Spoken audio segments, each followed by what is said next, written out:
नमस्कार दोस्तों, निरंतर करंट अफेयर्स में आप लोगों का स्वागत है। हम लोग यहाँ पर अक्टूबर 2022 से लेकर अप्रैल 2023 तक के करंट अफेयर्स की एक एमसीक्यू सीरीज चला रहे हैं। इस सीरीज में आज हम लोग जो डिस्कशन करेंगे मूलतः दिसंबर 2022 के करंट अफेयर्स पर आधारित एमसीक्यू आपको इसमें देखने को मिलेंगे। इससे पहले के दो सीरीज हम लोग लॉन्च कर चुके हैं। अगर आपने वो दोनों सीरीज नहीं देखा है तो देख सकते हैं। आज हम लोग यहाँ पर क्वेश्चन नंबर 51 से शुरू करेंगे और जितने भी क्वेश्चन हो सकेंगे उन्हें पूरा करने की कोशिश करेंगे। तो देर न करते हुए चलिए हम लोग अपने क्वेश्चन पर आते हैं। आप लोगों को बताना है कि पद्म भूषण से सम्मानित फ्रांस के डोमिनिक लेपियर, जिनका अभी हाल ही में निधन हो गया, वे एक पर्वतारोही थे या फिर अंतरिक्ष यात्री थे या लेखक थे या भूगर्भ शास्त्री थे। आपको इन ऑप्शंस में से चुनाव करना है कि डोमिनिक लेपियर ये क्या थे। तो इसका आप उत्तर देख लेते हैं। इसका उत्तर है ऑप्शन सी, लेखक। वे एक लेखक थे डोमिनिक लेपियर, और इनकी कुछ इंपॉर्टेंट पुस्तकें हैं जिन्हें आपको याद रखना है। वो है सबसे इंपॉर्टेंट पुस्तक फ्रीडम एट मिडनाइट। ये बहुत ही फेमस पुस्तक है डोमिनिक लेपियर का, और ये यूपीपीसीएस में पूछा जा चुका है। इसके साथ ही साथ सिटी ऑफ जॉय को भी आपको याद रखना है। ये कोलकाता के लाइफ पर आधारित, कोलकाता में जीवन पर आधारित इनकी एक पुस्तक है। कोलकाता शहर का इन्होंने उसमें डिपिक्शन बहुत अच्छी तरह से किया है। इसके बाद 5 पास्ट मिडनाइट इन भोपाल। ये भोपाल में जो 1984 में दुर्घटना हुआ था, एमआईसी का रसायन का यहाँ पे लीक हुआ था, उस पर आधारित 5 पास्ट मिडनाइट इन भोपाल, ये इनकी पुस्तक है। तो आप डोमिनिक लेपियर की ये 3 पुस्तकें याद रखिएगा। इसके बाद आ जाते हैं अपने दूसरे क्वेश्चन पर। हमारा दूसरा क्वेश्चन है नवंबर 2012 में प्रक्षेपित, माफ़ कीजिएगा यहाँ पे ये 12 आ गया, ये 22 होगा। नवंबर 2022 में प्रक्षेपित ओरियन स्पेस क्राफ्ट का संबंध किस खगोलीय पिंड से है। आपके ऑप्शन दिए हुए हैं मंगल, शुक्र, बुध या फिर चंद्रमा। इनमें से आपको चूज करना है कि ओरियन स्पेस क्राफ्ट का संबंध किस खगोलीय पिंड से है। अगर उत्तर की बात करें तो आपका उत्तर हो जाएगा चंद्रमा। ओरियन स्पेस क्राफ्ट का संबंध चंद्रमा से है। अब इस परियोजना के बारे में पूरी जानकारी ले लेते हैं। तो यहाँ पर ये जानिए कि अमेरिका एक आर्टेमिस मिशन नामक अभियान चला रहा है, जिसका उद्देश्य 2025 तक मनुष्यों को चंद्रमा पर ले जाना है।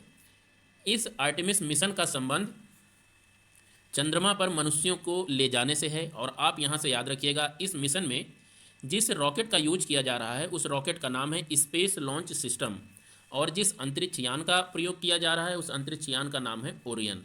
तो आपको ये 2 इंपॉर्टेंट फैक्ट इस परियोजना से याद रखना है। यहीं पर यह भी याद रखिए कि आर्टेमिस परियोजना या आर्टेमिस मिशन किस देश द्वारा शुरू किया गया है, तो अमेरिका के द्वारा। और आर्टेमिस मिशन का उद्देश्य क्या है, यानी ये किस चीज़ के लिए चलाया गया है। तो ये कुछ फैक्ट एंड फिगर हैं इस टॉपिक से, आप याद रखिएगा। इसके बाद आ जाते हैं अपने दूसरे टॉपिक पर। हमारा दूसरा टॉपिक है भारत ने कुल कितनी बार विश्व हॉकी महासंघ के पुरुष हॉकी विश्व कप की मेजबानी की है। आपको बताना है अभी तक भारत ने पुरुष हॉकी विश्व कप की मेजबानी कितनी बार की है। ऑप्शन आपके नीचे दिए हुए हैं, आपको इनमें से कोई एक ऑप्शन चुनना है। अगर उत्तर की बात करें तो उत्तर हो जाएगा ऑप्शन डी। 2023 का जो ये पुरुष हॉकी विश्व कप हो रहा है, इसको लेकर अभी तक भारत ने 4 बार विश्व हॉकी विश्व कप की मेजबानी की है। इसके बारे में कुछ थोड़े से डिटेल फैक्ट्स एंड फिगर अगर देख लें तो आपको यहाँ से ध्यान रखना है, भारत के मुंबई, नई दिल्ली और भुवनेश्वर, ये 3 शहर हैं जहाँ पर अभी तक विश्व हॉकी विश्व कप की मेज़बानी की गई है। 2010 में मुंबई में, 2018 में नई दिल्ली में, और नहीं माफ़ कीजिएगा 1982 में मुंबई में, 2010 में नई दिल्ली में और 2018 में भुवनेश्वर में। और ये जो 2022 का हो रहा है, इस 23 का हो रहा है, इसका भी आयोजन भुवनेश्वर में ही किया गया है। अगर इस खेल में खिताब की बात करें तो भारत ने आखिरी बार 1975 में पुरुष हॉकी विश्व कप जीता था। तो यहाँ से संबंधित आपको ये कुछ फैक्ट एंड फिगर याद रखने हैं। इसके बाद आ जाते हैं अपने 54वें क्वेश्चन पर। हमारा 54वां क्वेश्चन है कि टाइम मैगजीन ने किसे पर्सन ऑफ द ईयर 2022 चुना है। आपके ऑप्शन दिए हुए हैं और इन ऑप्शन से अगर आप चुने तो इसका उत्तर हो जाएगा ऑप्शन बी। व्लादिमीर जेलेंस्की को टाइम मैगजीन ने पर्सन ऑफ द ईयर 2022 चुना है, ये आपको ध्यान रखना है। व्लादिमीर जेलेंस्की की अगर बात करें तो ये यूक्रेन के राष्ट्रपति हैं, और साथ ही साथ यूक्रेन की अगर राजधानी की बात करें तो इसकी राजधानी आप हमें कमेंट में करके बताइएगा। इसके बाद आ जाते हैं अपने 55वें क्वेश्चन पर। हमारा 55वां क्वेश्चन है कि हकुतो आर अभियान या हकुतो आर मिशन किस देश की निजी कंपनी के द्वारा लॉन्च किया गया है। आपके ऑप्शन हैं, ऑप्शन ए चीन, option B America, option C Japan या ऑप्शन डी संयुक्त अरब अमीरात। आपको बताना है हकुतो आर मिशन किस देश के निजी कंपनी के द्वारा लॉन्च किया गया है। उम्मीद करता हूँ आप इसका उत्तर दे पा रहे होंगे। इसका उत्तर है ऑप्शन सी, जापान की एक निजी कंपनी है, उसके द्वारा हकुतो आर मिशन प्रारंभ किया गया है। अब यहाँ पर हम लोग देख लेते हैं कि हकुतो आर मिशन क्या है, किस चीज़ से संबंधित है। तो जापान की एक कंपनी है जिसका नाम है आई स्पेस इंक। इसी कंपनी के द्वारा हकुतो आर मिशन लॉन्च किया गया है और यह जापान का अब तक का पहला चंद्र मिशन है, यानी हकुतो आर मिशन का संबंध चंद्रमा से है। इसके तहत हकुतो आर एक लैंडर है जो चंद्रमा पर पहुंचेगा और ये हकुतो आर मिशन का प्रक्षेपण अमेरिका की एक कंपनी है स्पेस एक्स, ये भी प्राइवेट कंपनी है, इसने इस हकुतो आर मिशन का प्रक्षेपण किया है। हकुतो आर मिशन अपने साथ एक रोवर लेके गया है जो कि चंद्रमा पर उतरेगा। इस रोवर का नाम है राशिद रोवर। यह राशिद रोवर संयुक्त अरब अमीरात के द्वारा लॉन्च किया गया है। तो यहाँ से आप लोग ध्यान दीजिएगा कि हकुतो आर मिशन की अगर बात करें तो हकुतो आर मिशन जापान की एक प्राइवेट कंपनी है आई स्पेस, उसके द्वारा लॉन्च किया गया है। इसका एक लैंडर है, उस लैंडर का नाम है हकुतो आर लैंडर। ये लैंडर अपने साथ लेके गया है राशिद रोवर को। ये राशिद रोवर चंद्रमा की सतह पर उतरेगा, वहाँ से डाटा कलेक्ट करेगा और फिर पृथ्वी पर लौटेगा। राशिद रोवर की अगर बात करें तो ये राशिद रोवर संयुक्त अरब अमीरात का है और इस पूरे मिशन को लॉन्च अमेरिका से किया गया है, ये आप ध्यान रखिएगा। इसके बाद आ जाते हैं हम लोग अपने 56वें क्वेश्चन पर। हमारा 56वां क्वेश्चन है कि किस देश को दिसंबर 2022 में संयुक्त राष्ट्र महिला आयोग से निष्कासित कर दिया गया है। आपके ऑप्शन हैं Pakistan, option B Libya, option C Bangladesh, option D Iran. आपको इन 4 ऑप्शनों में से चुनना है कि किस देश को दिसंबर 2022 में संयुक्त राष्ट्र महिला आयोग के द्वारा निष्कासित कर दिया गया है। तो इसमें अगर उत्तर की बात करें तो इसका उत्तर हो जाएगा ऑप्शन डी, ईरान को संयुक्त राष्ट्र महिला आयोग से निष्कासित किया है, ये आप ध्यान रखिएगा।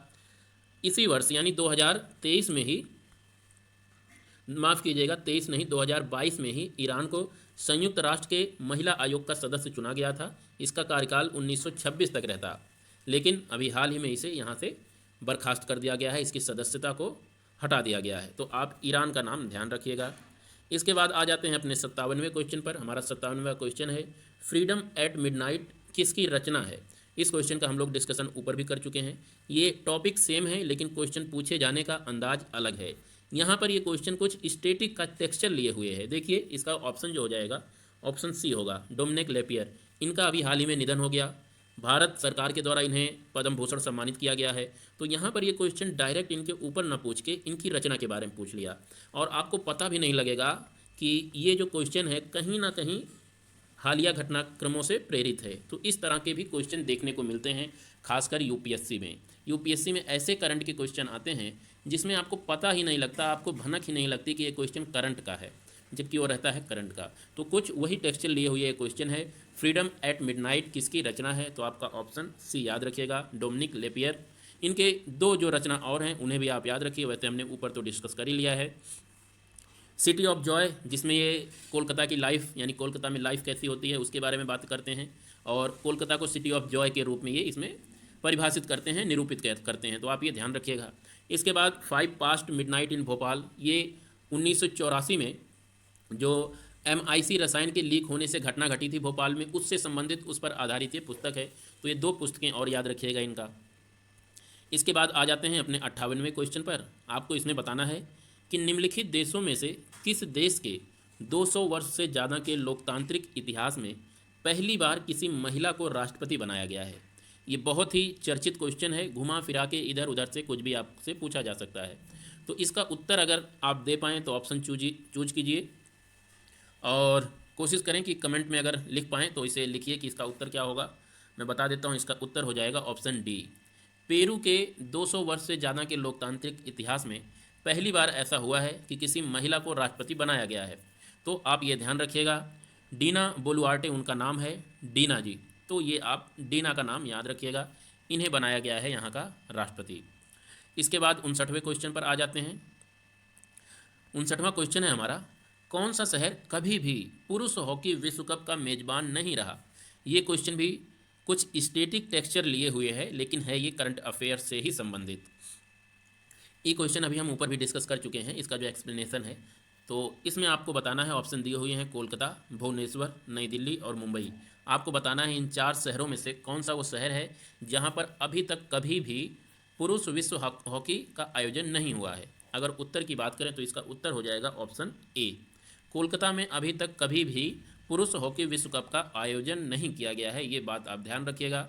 और इससे संबंधित जो डिस्कशन है वो हम पहले ही ऊपर भी कर चुके हैं कि 2023 से पहले 1982 में मुंबई में, 1910 में नई दिल्ली में और 2018 में भुवनेश्वर में इस टूर्नामेंट की मेज़बानी की जा चुकी है। और जो 2023 में आयोजन किया जा रहा है वो भी भुवनेश्वर में ही किया जा रहा है। तो ये फैक्ट आप ध्यान रखिएगा। भारत ने ये खिताब आखिरी बार 1975 में जीता था। 60वें क्वेश्चन पे अपने आ जाते हैं। तो 60वां क्वेश्चन है हमारा, डीना बोलुआर्टे किस देश की पहली महिला राष्ट्रपति दिसंबर 2022 में बनी है।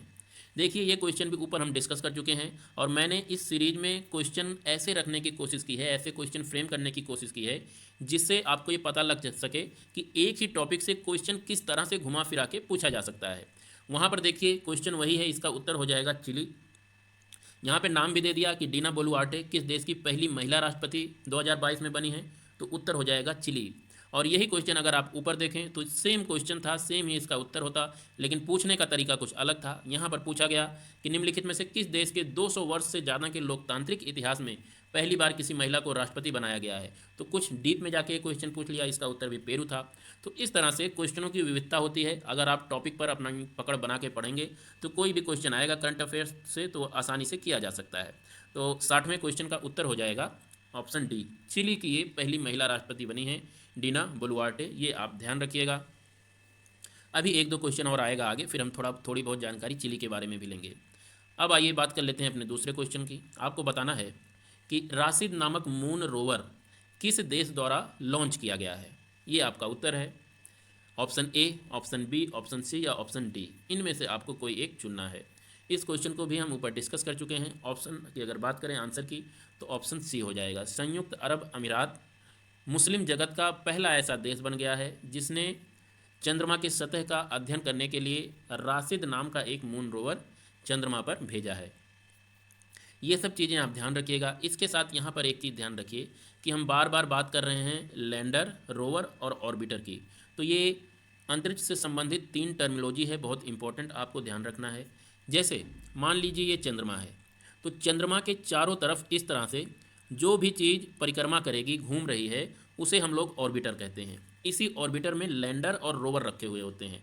लैंडर यहाँ से, यानी ये जो अंतरिक्ष में घूम रहा है ऑर्बिटर, इसके अंदर से लैंडर निकलता है और लैंडर के अंदर रोवर होता है। ये लैंडर मदद करता है रोवर को मून के सतह पर पहुँचने का।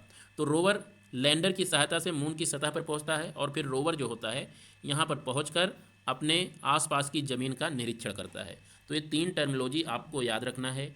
यहाँ अगर करंट अफेयर्स की दृष्टि से देखें तो देखिए ये जो राशिद है ये आपका रोवर है। ये मून पर जाएगा और वहाँ पर थोड़े गड्ढे करेगा, ज़मीन को खोदेगा, सैंपल लेगा। और ये राशिद रोवर जिस लैंडर की सहायता से चंद्रमा की सतह पर उतरा उसका नाम है हकुतो, HAKUTO, हकुतो R। ये एक लैंडर है।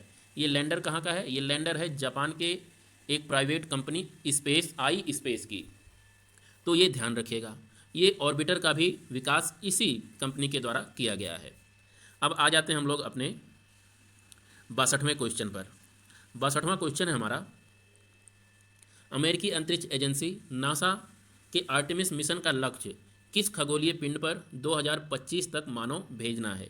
ये टॉपिक भी वही है लेकिन क्वेश्चन पूछने का तरीका अलग है। तो इसका उत्तर हो जाएगा चंद्रमा। चंद्रमा पर नासा 2025 तक आर्टेमिस मिशन के तहत मानव भेजने की तैयारी कर रहा है, ये आप ध्यान रखिएगा। यहाँ पर हम लोग डिस्कशन पहले ही कर चुके हैं इस टॉपिक की, एक बार फिर से देख लेते हैं।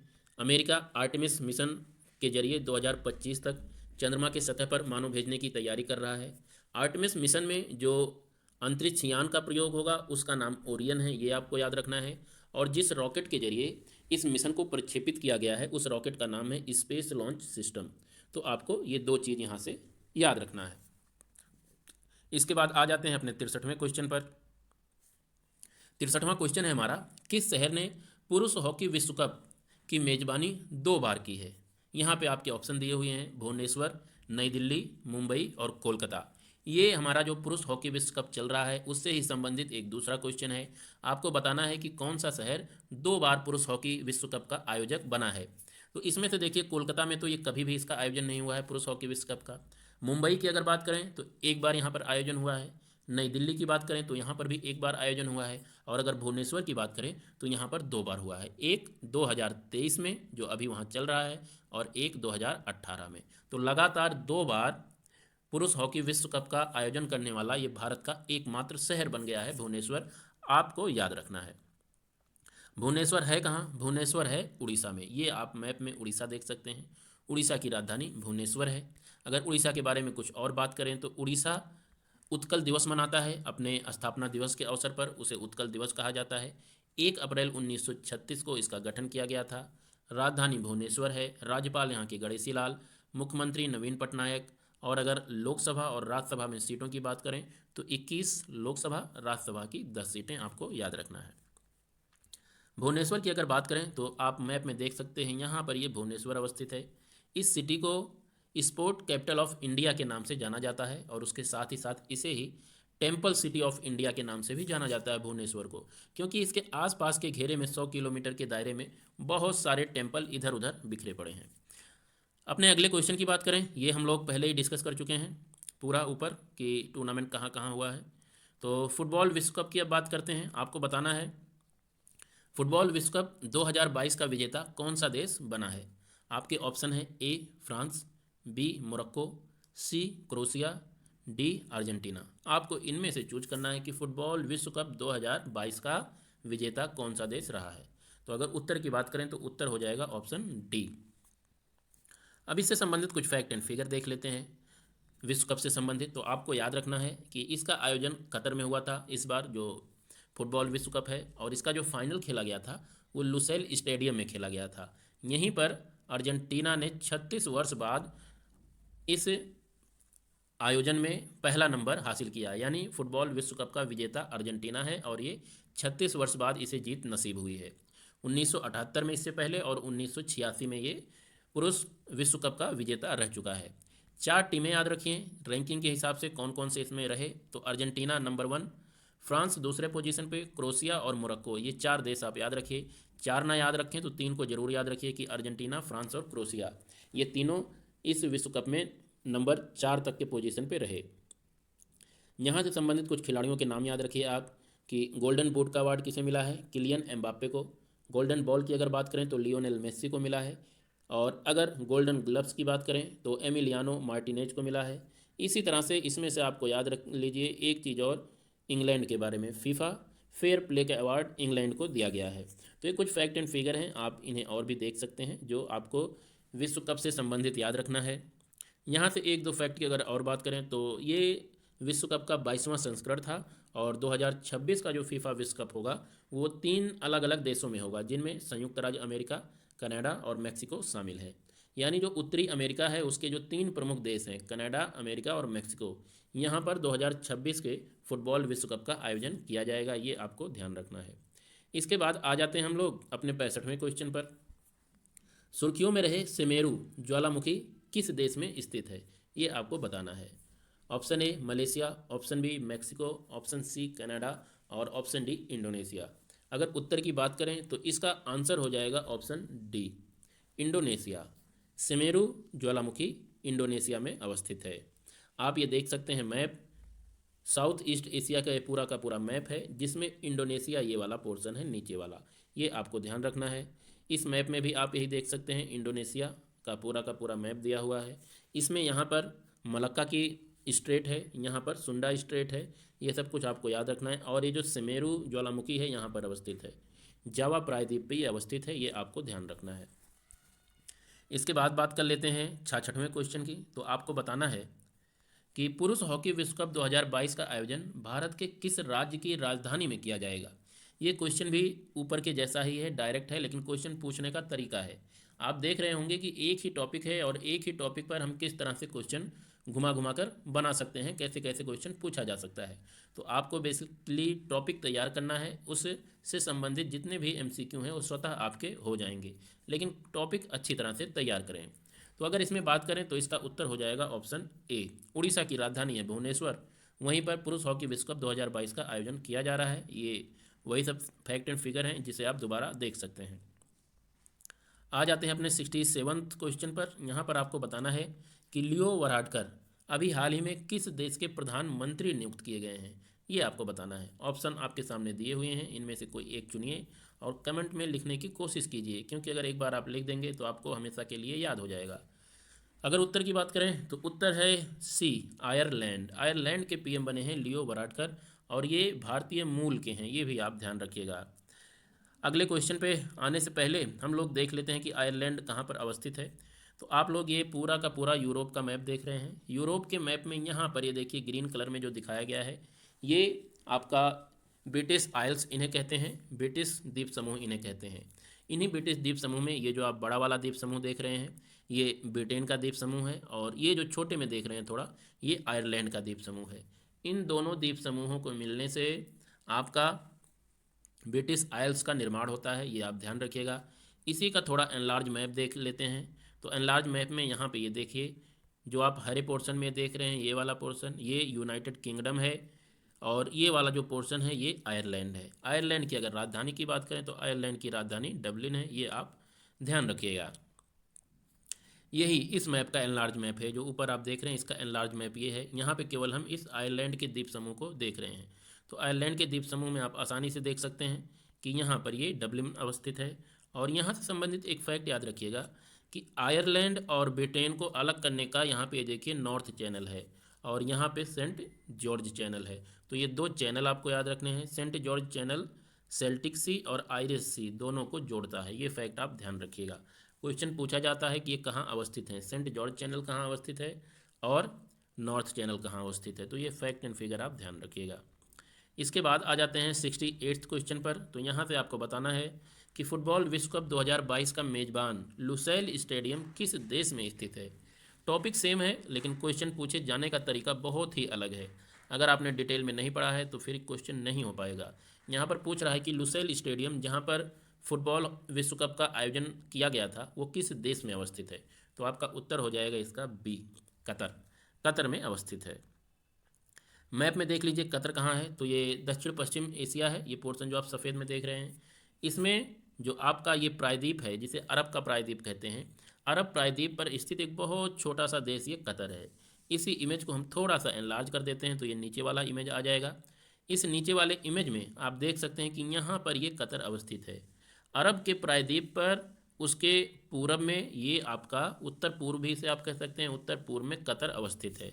इसी को थोड़ा एनलार्ज कर लेते हैं, इसी के देश को, तो आप देखेंगे ये कुछ इस तरह से कतर है। कतर मूलतः एक प्रायद्वीप है। प्रायद्वीप जियोग्राफी में ऐसी संरचना को कहते हैं जिसके तीन तरफ से अथाह जल सागर होता है, जल राशि होती है। जैसे अगर कतर प्रायद्वीप की बात करें तो इसके यहाँ देखिए पूरब में, पश्चिम में और उत्तर में तीन ओर से ये जल से घिरा हुआ है, इसीलिए इसे प्रायद्वीप कहते हैं। कतर की अगर राजधानी की बात करें तो याद रखिएगा कतर की राजधानी दोहा है। और यहाँ पर एक बहुत ही इम्पोर्टेंट गैस फील्ड है जहाँ से पेट्रोलियम का खनन किया जाता है, पेट्रोलियम निकाला जाता है, माइन किया जाता है। तो आपको याद रखना है दुखान, DUKHAN, दुखान, या इसे हिंदी में केवल दुखन भी बोल देते हैं। तो ये याद रखिएगा कि दुखन पेट्रोलियम फील्ड कहाँ अवस्थित है। तो इसका उत्तर आपको कतर याद रखना है। इसके बाद आ जाते हैं अपने 69वें क्वेश्चन पर। आपको बताना है कि बायोडाइवर्सिटी पर 15वें सम्मेलन, जिसे कॉप, कॉन्फ्रेंस ऑफ पार्टीज 15 के रूप में जाना जाता है, कहाँ आयोजित हुआ था। ये क्वेश्चन है, आपको बताना है। तो इसका उत्तर हो जाएगा ऑप्शन ए, मॉन्ट्रियल। तो ये आप ध्यान रखिएगा। अगर मॉन्ट्रियल की बात करें तो मॉन्ट्रियल कनाडा में अवस्थित है। कनाडा कहाँ है? कनाडा उत्तरी अमेरिका का एक बहुत ही बड़ा देश है। ये आप जो ग्रीन कलर में देख रहे हैं यही कनाडा है। कनाडा उत्तरी महाद्वीप का सबसे बड़ा देश है। इसके साथ ही साथ ये दुनिया का दूसरे नंबर का सबसे बड़ा देश है अगर एरिया की बात करें। तो ये कुछ फैक्ट एंड फिगर हैं, आपको याद रखना है। कनाडा का ही यहाँ पे ये देखिए एनलार्ज मैप दिखाया गया है। इस एनलार्ज मैप में आप ध्यान रखिए, यहाँ की बजाय मैं यहीं पे ही समझा देता हूँ इसे, कि कनाडा के यहाँ पश्चिम में पर्वत हैं। इन पर्वतों को कहा जाता है रॉकी पर्वत। उसके और पश्चिम में यहाँ पर भी ये पर्वत है। इन पर्वतों को कहा जाता है कोस्टल रेंज या तटीय पर्वत श्रृंखला। तो आप ये ध्यान रखिएगा, यहाँ पे ये पर्वत है। यहाँ पर ये जो पोर्शन है ये पूरा का पूरा पठार है। इसे कहा जाता है कैनेडियन पठार। यहीं पर ही आपकी जो राजधानी है ओटावा, ओटावा स्थित है। इसे मैं कुछ बड़ा कर देता हूँ आपके लिए, देखने में सुविधा होगी। अब देखिए कनाडा की राजधानी की अगर बात करें तो यहाँ पर देखिए ओटावा यानी कनाडा की राजधानी है। यहीं पर ही आपका बहुत सारे शहर अवस्थित हैं।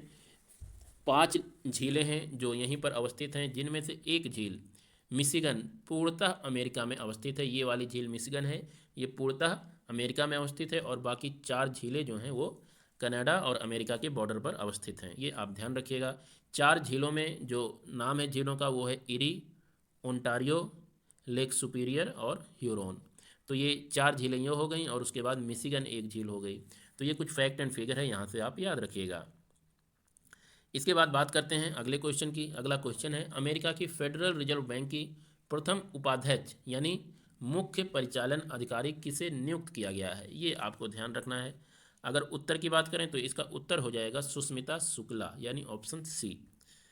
तो कुछ ये चीज़ें ध्यान रखिएगा। इसके बाद आ जाते हैं अपने 71वें क्वेश्चन पर। हमारा 71वां क्वेश्चन है फोर्ब्स द्वारा जारी दुनिया की सबसे शक्तिशाली महिलाओं की सूची में पहला स्थान किसका है।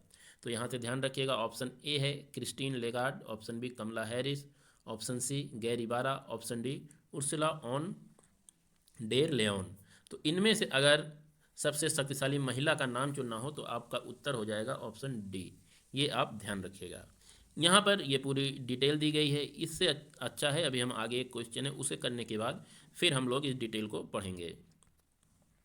72वें क्वेश्चन को देखते हैं, फिर हम लोग पढ़ेंगे उसके बाद। ये सुर्खियों में रहे B-21 रेडर बम वर्षक विमान को किस देश के द्वारा लॉन्च किया गया है, ये आपको बताना है। ऑप्शन है चीन, अमेरिका, रूस या फिर फ्रांस। तो अगर उत्तर की बात करें तो इसका उत्तर हो जाएगा अमेरिका।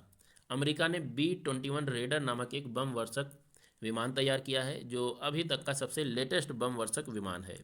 कुछ फैक्ट एंड फिगर देख लेते हैं। तो अमेरिका ने न्यूक्लियर बम वर्षक B-21 रेडर विमान को लॉन्च किया है। बनाने वाली कंपनी इसकी है नॉर्थोप ग्रुमान, ये अमेरिका की एक प्राइवेट कंपनी है। उसके साथ ही साथ यह दुनिया में अब तक का सबसे एडवांस बॉम्बर है, ऐसा इस कंपनी के द्वारा दावा किया गया है। तो आप ये याद रखिएगा B-21 रेडर क्या है। 73वें क्वेश्चन की बात करें तो 73वां क्वेश्चन है फोर्ब्स द्वारा जारी दुनिया की शीर्ष 100 शक्तिशाली महिलाओं की सूची 2022 में कितनी भारतीय महिलाएं शामिल हैं।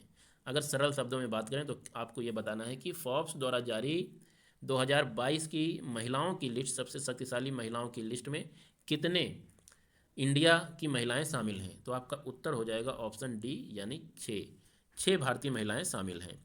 इससे संबंधित कुछ स्टैटिक बात अगर बात करें तो अभी तक फोर्ब्स ने 18 लिस्ट जारी की है, और 2022 की ये लिस्ट 19वीं लिस्ट थी इस क्रम में, ये आप ध्यान रखिएगा। यूरोपियन कमीशन की प्रेसिडेंट जिनका नाम है उर्सुला ऑन डेर लेओन, वे दुनिया की सबसे ताकतवर महिला हैं, ये आप ध्यान रखिएगा। इनके बारे में अभी हमने ऊपर भी बात किया, सीधे डायरेक्ट क्वेश्चन पूछा गया था कि दुनिया की सबसे ताकतवर महिला कौन सी हैं। तो इनका नाम आप याद रखिएगा उर्सुला ऑन डेर लेयान का, ये फैक्ट याद रखिएगा। इसके साथ ही साथ यूरोपियन सेंट्रल बैंक की अध्यक्ष क्रिस्टीन लेगार्ड, ये दूसरे स्थान पर हैं, ये भी ध्यान रखिएगा। दुनिया की तीसरी सबसे ताकतवर महिला भारतीय की बात करें तो अमेरिका की उपराष्ट्रपति कमला हैरिस हैं, ये फैक्ट आप ध्यान रखिएगा। अब भारत की बात कर लेते हैं कि भारत में कितने लोग हैं। तो भारत के 6 लोगों ने, 6 महिलाओं ने इस बार इसमें अपनी जगह बनाई है, जिसमें पहला नाम तो आपके वित्त मंत्री का ही हो जाएगा, निर्मला सीतारमन। दूसरे का अगर नाम बात करें तो बायोकॉन की एग्जीक्यूटिव चेयरमैन है, इनका नाम है किरण मजूमदार 100। उसके बाद नायका की फाउंडर फाल्गुनी पाठक। इसके बाद रोशनी नादर मल्होत्रा 53वीं रैंक है इनकी। उसके बाद security and exchange board of India की अगर चेयरपर्सन की बात करें तो ये हैं आपकी माधवी पुरी बुच, इन्हें भी 24वीं रैंक मिली है। और इसके साथ ही साथ अगर स्टील अथॉरिटी ऑफ इंडिया की चेयरमैन की बात करें, चेयरपर्सन की, तो ये हैं शोभा सोमा मंडल, और इन्हें एक 67वीं रैंक प्राप्त हुई है इस पूरे लिस्ट में। यहाँ से आप ध्यान दीजिएगा कि ये जो लिस्ट दी हुई है, रैंकिंग दी हुई है, रैंकिंग नहीं पूछेगा, कभी भी इन लोगों की रैंकिंग नहीं पूछेगा। बहुत रेयर चांस हो सकता है कि जब रैंकिंग पूछे, और अगर पूछेगा भी तो एक तरफ दे देगा महिलाओं का नाम, दूसरी तरफ दे देगा रैंकिंग, आपको मिलान करना रहेगा। तो इसके लिए आप केवल जो हमारी वित्त मंत्री हैं इनकी रैंकिंग याद रखिए ये 36वें नंबर की हैं, दुनिया की सबसे ताकतवर महिला। अगर ये लिस्टिंग वाले क्वेश्चन पूछता है कि एक तरफ नाम दे देगा और दूसरी तरफ ईयर वो दे देगा कि ये कौन से रैंक पे हैं, तो इसमें आप अगर ये 36 रैंक याद रखेंगे सीता रमन का, तो और सारे क्वेश्चन हो जाने चाहिए। इसीलिए ये जो दूसरे रैंकिंग हैं, इनको आपको याद रखने की कोई बहुत ज़्यादा ज़रूरत नहीं है। रोशनी नादर 53, ये कितना आप रटेंगे, नहीं रट पाएंगे, भूल जाएगा। तो इस तरह से दोस्तों आज हमने ये अपने इस अक्टूबर से अप्रैल तक की जो सीरीज़ हम लोग चला रहे हैं उसका 73वें क्वेश्चन का डिस्कशन किया।